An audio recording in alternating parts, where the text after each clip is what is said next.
சென்னையில் பட்டாக்கத்தியுடன் birthday party, சாலையில் தாறுமாறு பயணம், கெத்து காட்ட கத்தி எடுத்தவர்களை கைது செய்த போது தப்பியோடி வழுக்கி விழுந்து மாவுக்கட்டு ட்ரீட்மெண்ட்.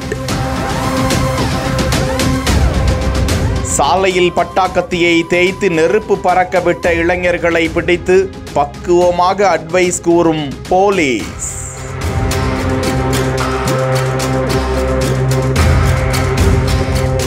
சென்னை சைதாப்பேட்டையை சேர்ந்தவர் என கூறப்படும் எழிலரசன் என்ற இளைஞர் 50க்கும் மேற்பட்ட இளைஞர்களை அழைத்து கொண்டு பனையூர் சென்று கிரேன் மூலமாக மாலையிட்டு காரில் ஊர்வலமாக சென்று பட்டாக்கத்தியை தரையில் தேய்த்து அலப்பறை கொடுத்து கையில் வாள் ஏந்தி பெரிய ரவுடி போல் மாஸ் காட்ட முயன்று அந்த பதிவை இன்ஸ்டாகிராமிலும் வெளியிட இது குறித்து சென்னை காவல்துறை கடும் நடவடிக்கை மேற்கொண்டு பர்த்டே பாய் எழிலரசன் பட்டாக்கத்தியை தேய்த்து கொண்டு அலப்பறை கொடுத்த நபர்களை வழக்கு பதிந்து தீவிரமாக தேடி வந்தனர்.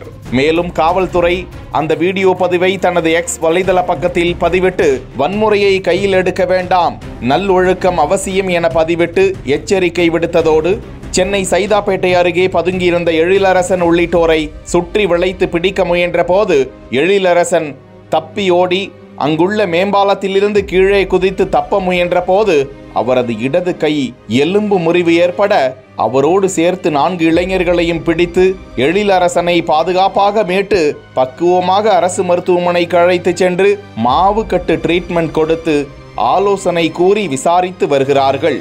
மேலும் சில இளைஞர்களையும் ஆலோசனை கூறுவதற்காக தீவிரமாக தேடி வருகிறார்களாம்.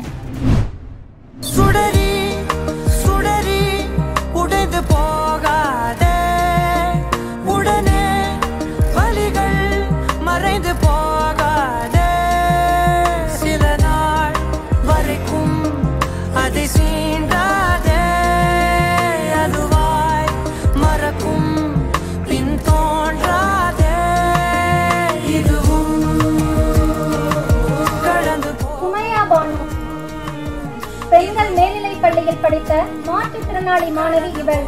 ஒரு கண் மற்றும் ஒரு சிறுநீரகத்துடன் உயிர் பிழைத்த மாணவி. தான் 12ஆம் வகுப்பு படிக்கும் பொழுது இதய சிகிச்சை நடைபெற்று வந்த நிலையிலும் தன் விடாமுயற்சியால் 540 மதிப்பெண்கள் பெற்று சாதனை படைத்த மாணவி சுமையா பானு அவர்களுக்கு பாராட்டுக்களை தெரிவித்துக் கொள்கிறோம்.